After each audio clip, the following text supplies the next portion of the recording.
성경 말씀 베드로전서 1장 5절에서 9절을 한 절씩 교독하시겠습니다. 하나님께서는 여러분의 믿음을 보시고 그의 능력으로 여러분을 보호해 주시며 마지막 때에 나타나기로 되어 있는 구원을 얻게 해 주십니다.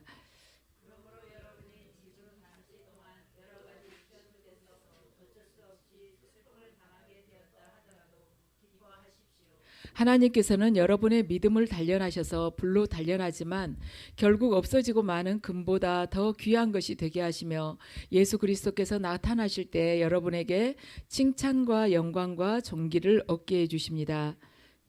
그리스도를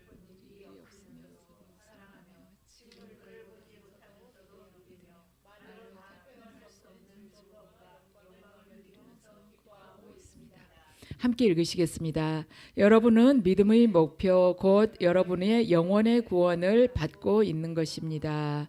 아멘. 함께 주님께서 주신 보혈의 은혜를 받으시겠습니다.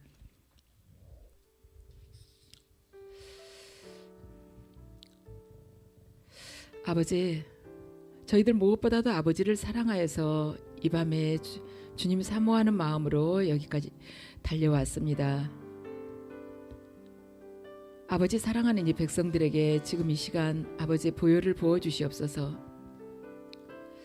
저희 안에 있는 아직도 남아있는 세상의 것들, 세상적인 욕망과 세상적인 수단과 방법들 주님 보혈로 이 시간 모두 씻어내 주시옵소서.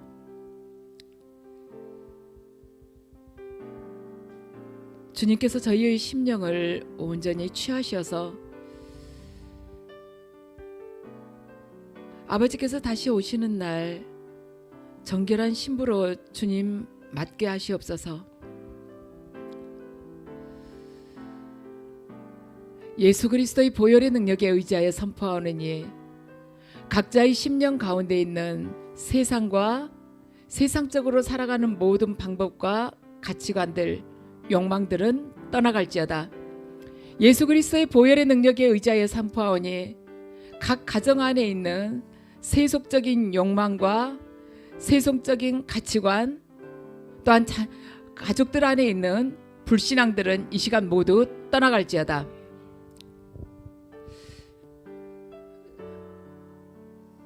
주님 이 예배를 주님 보혈로 보호해 주시옵고 저희들 온 마음과 온 영혼을 모아서 주님만 바라보며 드리는 예배, 아버지께만 경배드리는 예배가 되게 하시옵소서. 예수 그리스도 이름으로 기도드립니다. 아멘. 이 시간에는 구원받은 증거가 있는가라는 제목으로 말씀을 전하는데요. 그 중에서도 정말 우리가 사랑하는 대상이 구원받음으로 인해서 바뀌어졌는가, 사랑하는 대상이 바뀌어졌는가에 대해서 말씀을 드리겠습니다. 우리 브라이언 박 목사님 많이 들어보셨죠? 그분이 원래는 사실 이런 목회자로서 주님의 종으로서의 길을 가는 것보다는 세상 속에서 굉장히 화려하고 본인이 원하는 것 많은 것을 가질 수 있는 그런 입장이었었습니다. 근데 목사님이 간증을 하시는데 그때는 돈 많이 버는 것이 인생의 최고의 목표였다고 했습니다. 그러니까 그때 사랑하는 것은 그 목사님의 사랑은 돈이었어요. 돈, 명예였었습니다. 그런데 이제 예수님 그리스도를 영접하고 나서는 돈이나 명예를 다 포기하고 오직 예수님만 사랑하는 자로 변화가 된 것이죠. 그러니까 구원받고 나서 사랑하는 대상이 확 바뀐 거예요. 이전에는 돈과 명예를 사랑했었는데 구원받고 난 이후에 이제 예수 그리스도로 그 사랑이 바뀐 것입니다. 근데 이제 오늘 성경 말씀은 그거예요.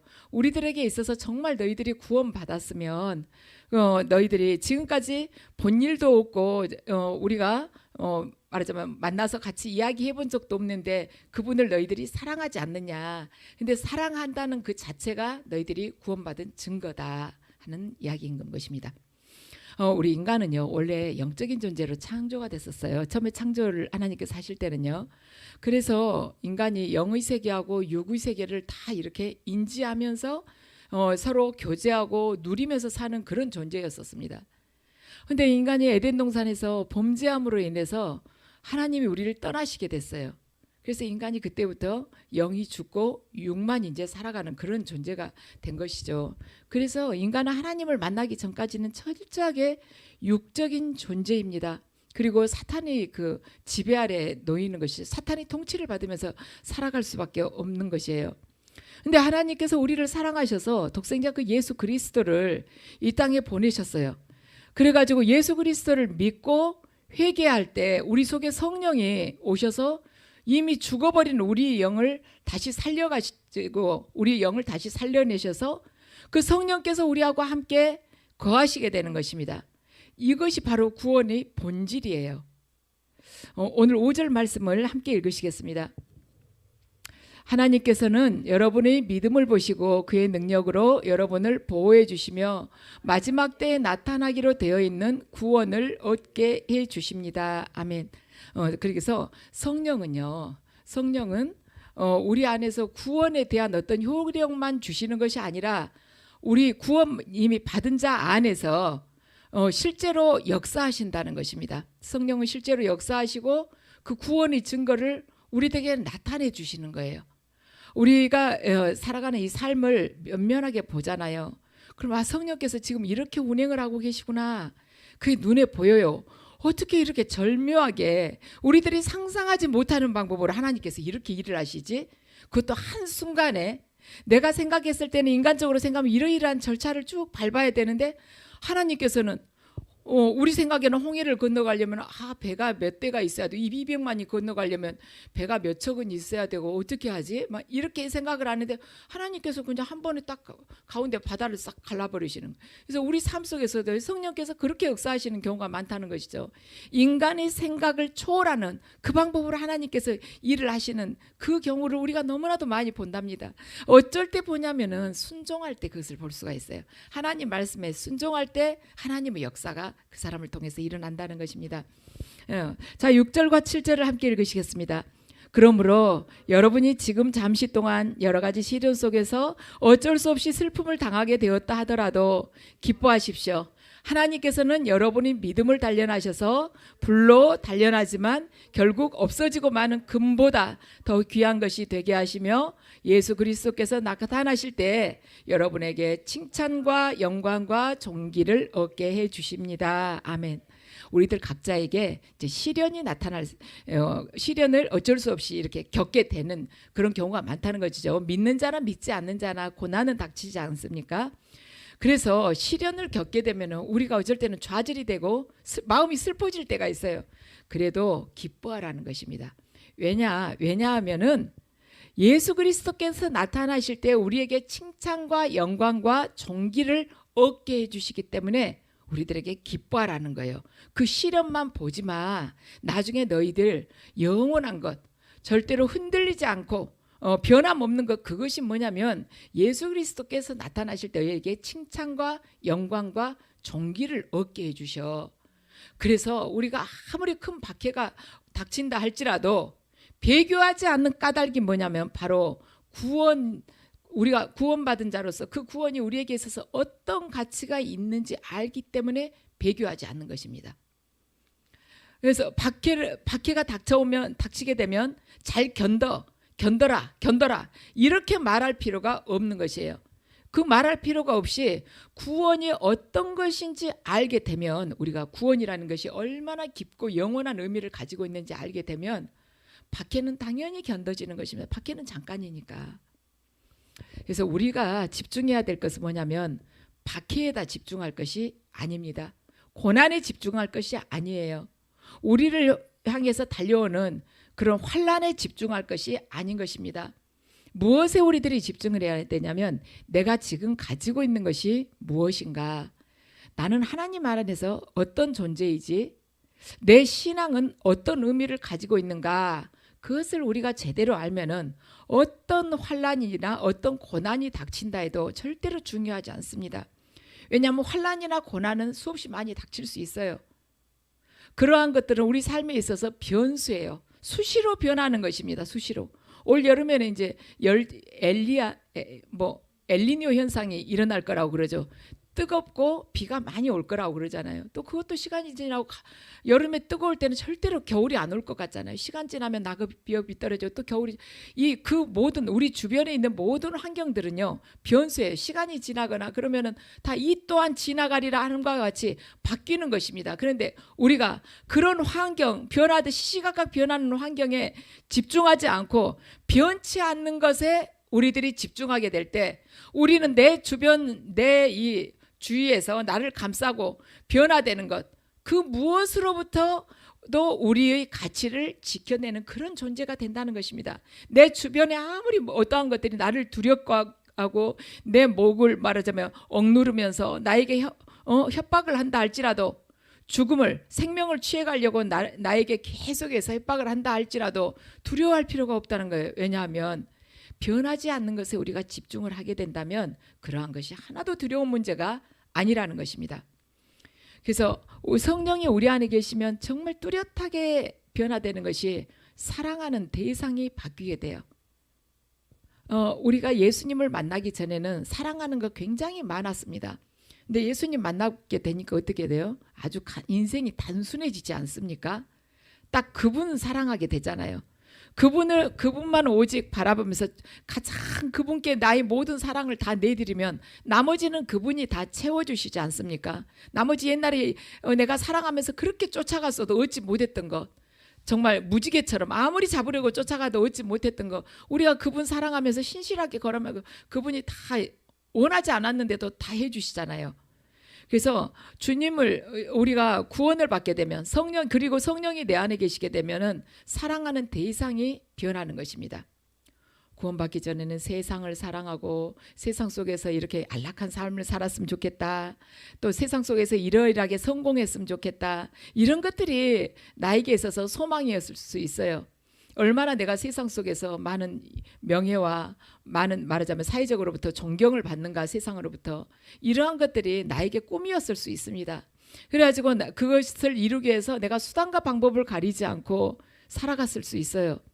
그렇지만 그때는 그 수단과 방법을 가리지 않고 사는 것이 처세술이라고 생각하고 지혜롭게 산다고 생각하고 살았지만 예수님을 만나고 나니까 그것이 다 배설물과 같은 것이 아니겠습니까? 그 전에는 그게 최고의 가치였었어요. 지금 취하지 않으면 안 된다고 생각을 했습니다. 지금이 기회라고 생각을 하면서 가슴 두근두근하고 불안하기도 하고 그런 생활들이 있었지 않습니까? 그런데 지금은 어때요? 얻지 못한다 할지라도 하나님의 뜻이 있다. 이렇게 하고 딱 내려놓고 하나님께서 때가 되면은 또 기회를 주시는 것이고 저거 정말 나에게 필요한 것이 아니라면 하나님께서 그냥 가지고 가시는 거다 생각하니까 마음속에 그 평강이 있지 않습니까? 예수님을 사랑하면 어떻게 될까? 예수님을 우리가 사랑하게 되면 예수님이 사랑하는 것을 내가 사랑하게 되는 것입니다. 우리가 초대교회들 보면 초대교회 성도들을 보면은요 시간적으로나 역사적으로나 예수님과 우리 봤을 때 예수님과 훨씬 거리가 먼 사람들이에요. 우리는 초대교회 성도들 생각하면 2000년 전 사람들이에요. 그런데 지금 놀라운 것이 뭐냐면 우리가 초대교회 성도들이 예수님 사랑한 거하고 똑같이 우리가 사랑하고 있다는 것입니다. 2000년의 그 간극이 있는데도 그 성도들이 사랑하는 거하고 똑같이 우리들이 사랑하고 있는 거예요. 도대체 왜 그것이 가능할까? 과학 문명은 눈부시게 발전을 했고 그 2000년 사이에 많은 역사가 기록이 돼 있었고 세상은 우리가 상상하지 못하게 발달이 돼 있는데 도대체 왜 이 신앙이 2000년 전의 그 신앙을 우리가 지금 우리도 또한 그 신앙을 전수를 받을 수가 있는 건가? 바로 성령 때문인 것입니다.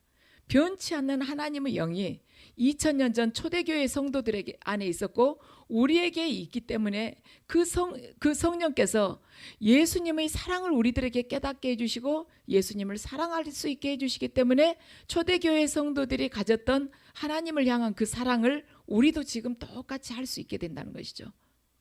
그때보다 지금은 순교자가 더 많죠. 세월로 보자면 2000년이면 얼마나 빛바랜 시간입니까?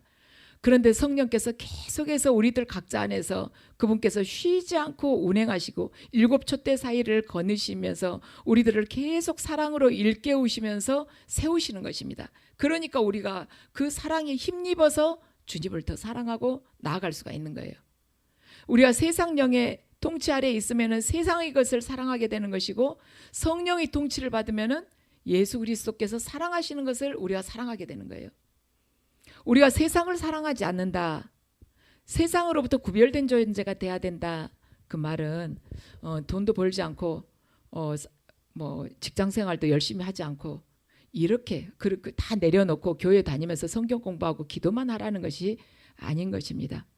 우선순위가 바뀐다는 거. 옛날에는 돈을 벌기 위해서 직장 생활을 했고, 옛날에는 내가 공부를 한다 할지라도 내가 말하자면 정해놓은 그 목표를 달성하기 위해서, 그 고지에 올라가기 위해서 공부를 했다면, 지금은 그것이 아니고 우선순위가 바뀌어서 내가 돈을 번다 할지라도 그 돈을 가지고 하나님 뜻에 합당하게 흘려보내기 위해서 말하자면 그 돈을 버는 것이고, 내가 공부를 해도 그 공부를 해가지고 그 지식을 가지고 세상에 선한 영향력을 끼치기 위해서 공부를 한다는 것입니다.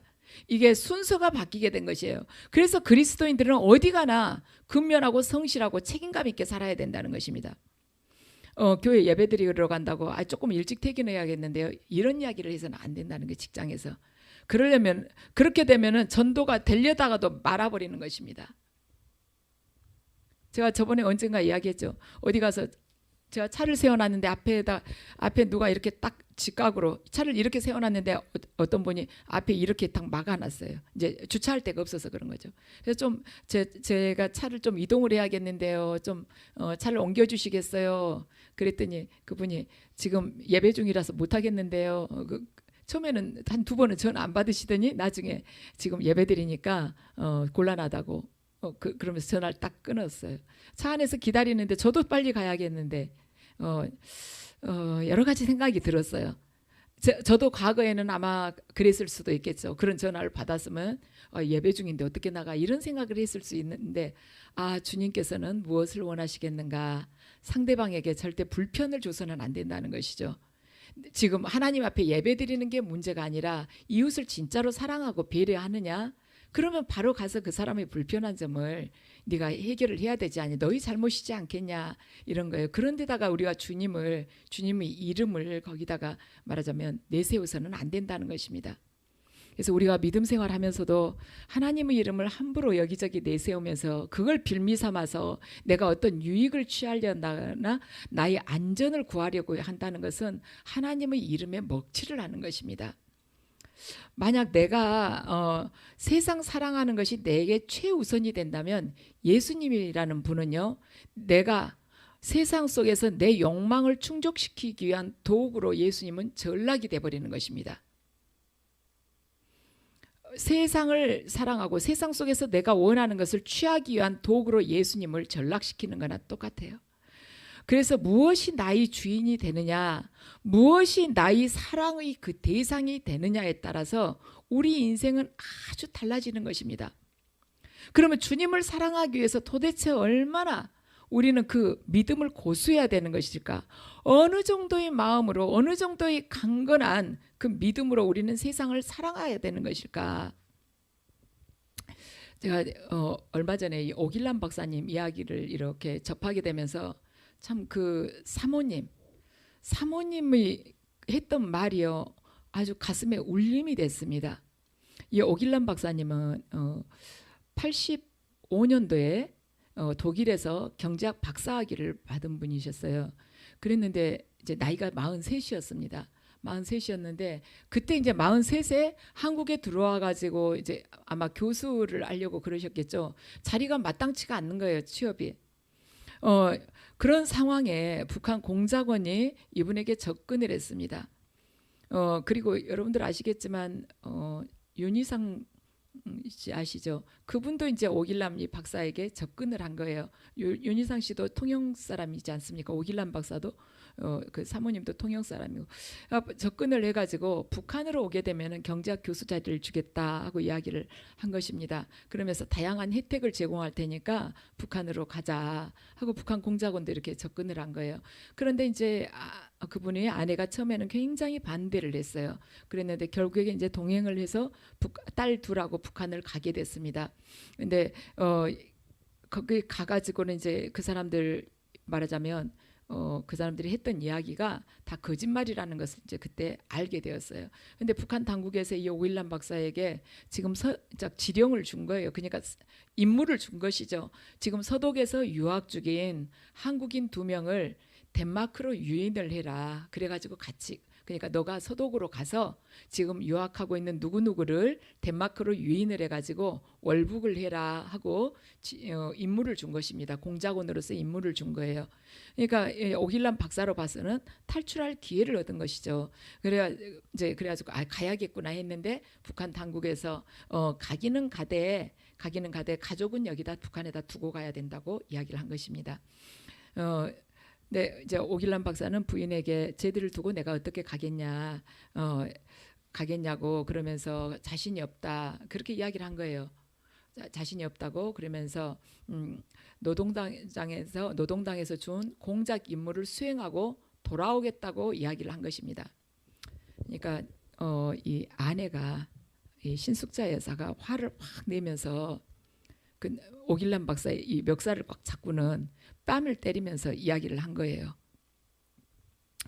누구나 서 있는 자리보다 더 높은 곳을 모색하고 지향하는 한 잘못을 저지를 수 있어요. 우리들도 참 귀담아 들을 말이에요.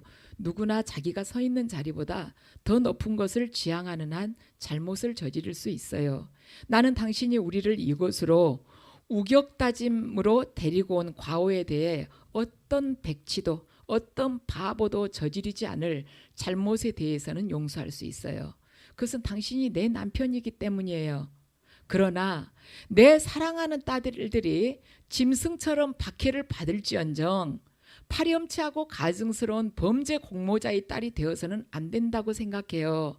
청순한 사람들을 음모의 희생물로 만드는 역할을 맡는 어리석음을 범해서는 안 돼요. 이렇게 살려면 애들과 함께 죽겠어요. 당신 하나만이라도 빠져나갈 수 있다면 우리 몫을 살아줘요. 다시 한번 부탁해요. 정의를 사랑하는 순결무구한 젊은이들이 대남 공작기구의 재물이 되지 않았으면 좋겠어요. 추악한 삶은 존귀하지 않아요. 이 말을 명심하세요. 이렇게 남편한테 전한 것입니다.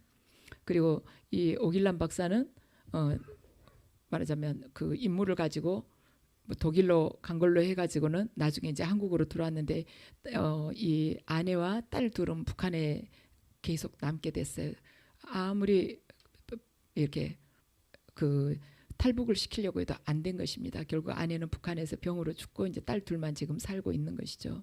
근데 제가 이걸 보면서 이 사람은 지금 신앙에 대한 고백도 아니고 남편 그 한 사람에게 자기들 죽을 것 뻔하죠. 자기 딸하고 본인하고 이 말하자면 신숙자 여사하고 딸 둘하고 남아 있으면 북한에서 어차피 수용소에 이미 끌려 다 갔대요. 거기 수용소에서 봤던 사람들이 이렇게 또 이야기를 하는 거예요. 수용소에서 그 처참한 생활을 할 텐데 남편한테 절대 그러한 일에 그 순결한 젊은이들을 대남 공작기구로 제물로 만들지 말아달라고 그러면서 당신이 나가서 우리 3명 목까지 열심히 잘 살아달라. 그리고 추악한 삶은 절대로 존귀하지 않는 것이다 하고 딱 못을 박은 것입니다. 인간적인 일 어떠한 그러니까 이념적인 그런 일에 있어서도 이렇게 단호하게 말하자면 양심을 지킨 것이죠. 인간으로서의 양심을 지킨 거예요.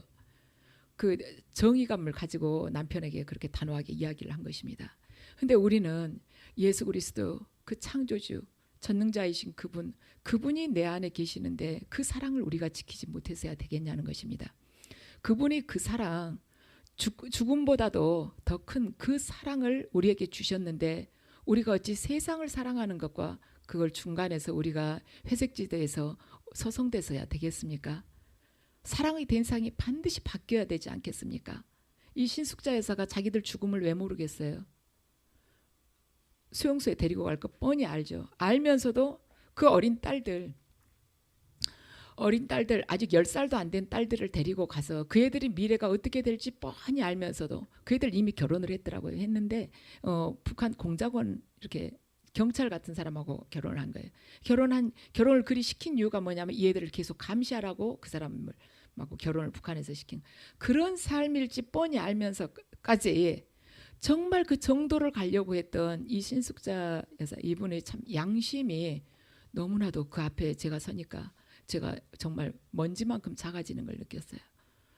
우리는 참 우리의 이 양심 속에 그 거룩하신 존귀하신 그분이 차마 들어오실 수가 없는 겁니다. 그분이 어찌 죄악 덩어리는 우리 속에 그분이 오실 수가 있겠습니까?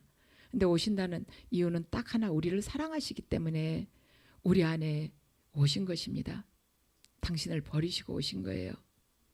그래서 세상 속에서 무엇이 우리를 현혹한다 할지라도, 무엇이 보암직하다 할지라도 넘어가서는 안 된다는 것입니다. 단호하게 거절하고 예수 그리스도께 속한 것만을 사랑하자는 것입니다. 우리가 근데 항상 그의 사랑이 됐느냐? 잘 안 될 때가 많죠. 나 이걸로 해가지고는 주님께서 내가 주님으로부터 받은 사랑을 생각을 하면 항상 부끄럽지 않습니까? 그리고 순간순간 원망할 때도 있잖아요. 원망할 때도 사실 있죠. 기도하고 나서도 조금 있으면 주님 진짜 힘들어요. 언제까지 이 이야기가 나올 수 있잖아요. 근데 하나님께서는 우리에게 완벽한 사랑을 원하시는 것은 아닙니다. 아직 우리가 순금은 안 됐어요. 어쩌면 14K에 불과할 수도 있고 더 연단을 받아서 그 영혼이 심령이 더 빚어진 사람은 18K 금처럼 되어 가고 있을 수도 있습니다. 근데 주님께서는 우리의 그 연약함, 부족함을 다 알고 계세요. 베드로 사도에게 하셨던 것을 보면은 다 아시는 거예요. 예수님께서 잡히시던 날 밤에 베드로에게 그러죠. 오늘 밤 네가 나를 닭이 울기 전에 3번 부인하리라고 그러죠. 근데 베드로가 아주 단호하게 말을 하잖아요. 자기는 절대, 다른 사람은 다 부인할지언정 자기는 절대로 부인하지 않는다고 합니다. 그런데 딱 닭이 울기 전에 베드로가 예수님을 모른다고 3번을 부인을 합니다. 예수님 붙잡혀 가는데.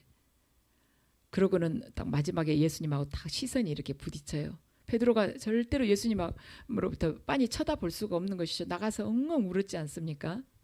근데 부활하신 그 예수님이 베드로를 찾아오신 거예요. 어떻게 그분을 빤히 쳐다볼 수가 있겠습니까? 그렇게 모른다고 했는데. 근데 주님께서 너 그때 왜 나 모른 척했어? 뻔뻔하기도 하지. 부인하지 않는다면서 딴 사람 다 부인할지언정 너는 부인 안 한다면서. 근데 딴 사람 아무도 부인 안 하고 그냥 도망갔는데 너는 부인까지 해? 이렇게 물어보실 수 있는데 그게 아니죠. 주님이 너 나를 사랑하냐고. 그 모든 거 다 이렇게 덮어버리고 이렇게 말하자면 간접적으로 조용히 베드로 안에 있는 어떻게 보면 아픔이잖아요. 그걸 딱 끄집어 가지고 치유를 해주시지 않습니까? 그런 주님이세요. 주님께서는 그래요. 다시 당신께서 사랑으로 베드로를 딱 터치하실 때 베드로가 일어날 수 있다는 것을 아셨기 때문에 베드로에게 요한의 아들 시몬아 너 나를 사랑하느냐고 3번을 물어봐 주시는 것입니다. 베드로가 3번을 하나님 주님을 예수님을 부인을 했기 때문에 예수님께서 3번을 물어봐 주셔야 딱 치유를 해 주시는 것이죠. 요한일서 4장 10절 말씀을 함께 읽으시겠습니다. 사랑은 이 사실에 있으니 곧 우리가 하나님을 사랑한 것이 아니라 하나님의 우리를 사랑하셔서 자기 아들을 보내어 우리의 죄를 위하여 화목제물이 되게 하신 것입니다. 아멘. 우리가 하나님을 사랑한 것이 아니에요. 왜냐하면 우리는 이미 아담이 범죄함으로 인해서 마귀의 말하자면 수하로 들어간 것입니다. 그래서 육체가 끄는 대로 살아가고 있었어요. 그런 우리가 어찌 하나님을 볼 수가 있으며 그 거룩하신 하나님을 사랑을 할 수가 있겠습니까? 하나님께서 우리를 먼저 사랑해 주시고 우리를 향해서 내려와 주신 것입니다. 그분이. 그래서 우리가 내려와 주셔서 성령께서 우리의 눈을 이렇게 딱 열어주시고 우리를 이렇게 말하자면 사랑을 해주시니까 하나님의 사랑이 그때 깨달아지고 믿어지는 거예요. 그때 성령께서 우리의 눈을 열어주시고 주님의 그 마음으로 우리를 사랑해 주시니까 그때야 사랑이 깨달아지고 믿어지는 것입니다. 그래서 성령 충만이라는 것이 뭔가 예언을 하고 신비한 환상을 보고 뭐 신비한 꿈을 꾸고 손을 대면 귀신이 떠나가고 방언 유창하게 여러 나라까지 말로 방언할 줄 알고, 이것이 성령 충만이 아니라 성령 충만하게 된다는 것은 예수님을 뜨겁게 사랑하는 것입니다. 다른 종교에서도 그게 많이 나타나요. 예언도 할 수 있고 치유도 되는 것입니다. 치유도 잘 돼요. 무당도 치유하지 않습니까? 그것뿐만이 아니라요, 불교에서도 해요. 사람을 영 끌어내가지고 그렇게 해요. 힌두교에서도 그것이 됩니다. 아프리카 종교에서도 해요. 그 사람들이 성령 충만해서 그것이 됐겠습니까? 아니라는 것이죠. 진짜 성령 충만한 것은, 성령으로 충만한 것은 뭐냐면 예수님을 뜨겁게 사랑하는 것입니다. 사랑하는 것 참 쉽지 않아요. 왜냐하면 우리 삶 속에서 인간이란 악해가지고 뭐가 잘 안 되면은 다 핑계를 대려고요. 주변에다가 하나님 왜 이렇게 하셨어요? 하기 전에 물어보지도 않아놓고. 근데 우리에게 있어서 진짜 성령 충만은 주님을 어떤 상황 속에서도 내 주변이 어떻게 변한다 할지라도 계속해서 변함없이 사랑하는 것입니다. 그것은 말씀을 사랑할 때 그것이 가능해. 그래서 우리 안에 정말로 지금 예수님이 계신지, 예수님을 향한 사랑의 불이 지금 내 안에 있는지 내가 한번 확인을 해봐야 될 것입니다. 예수님, 우리가 성경을 보면요, 마지막 날 예수님께서 재림하실 주님과 이 땅에서 주님을 기다리는 성도들의 관계를 성경에서는 뭐라고 표현합니까? 신랑과 신부라고 표현을 하죠. 그러면 신부가 신랑이 올 때를 기다리면서 가장 잘 지키고 있어야 될 것이 뭐예요? 신부가 신랑이 올 텐데 신랑을 맞기 위해서 잘 준비하고 있어야 될 것이 뭡니까? 뭐 폐물 같은 거 잘해서 지키고 있어야 되는가? 예단 같은 거 잘 해야 되는가? 아니면은 뭐 전자제품이고 살림살이 잘 준비해서 기다리고 있어야 되는가? 그것이 아니고 다 잃어버린다 할지라도 끝까지 지켜야 될 것은 뭐냐면 신랑을 향한 사랑인 것입니다. 신랑을 사랑하지 않으면 다 이런 뭐 예단이고 뭐 폐물이고 세간살이고 다 이거 다 가지고 있다 할지라도 다 잘 지켰다 해도 사랑을 잃어버리면은 신랑이 그 신부를 어떻게 데려가겠습니까? 신랑을 사랑하지 않는데 그 신랑이 이 신부 데려가겠어요? 자기 사랑도 하지 않고 있는데, 마음이 딴 데가 있는데. 세속적으로 보자면 딴 남자 좋아하는데 이 신랑이 이 여자 데려가겠습니까? 그러니까 그걸 가만 그 영적인 원리를 생각을 해보면, 그러면 다시 오실 주님이 신부된 교회에게 원하시는 것은 무엇일까? 바로 우리 안에 있는 주님을 향한 뜨거운 불인 것입니다. 그걸 지금 원하고 계세요. 신랑이 신부에게 원하는 것이 바로 뜨거운 사랑, 뜨거운 신랑을 향한 사랑이라고 했지 않습니까? 그러면 주님이 신부된 이 교회에 원하는 것은 주님을 향한 사랑의 불이죠. 우리 각자 안에 그 사랑의 불이 있는가를 봐야 돼요. 이 사랑의 불이 돈에 가 있다거나 명예에 가 있으면 안 되는 것이죠. 예수 그리스도 안에 있어야 되는 것입니다.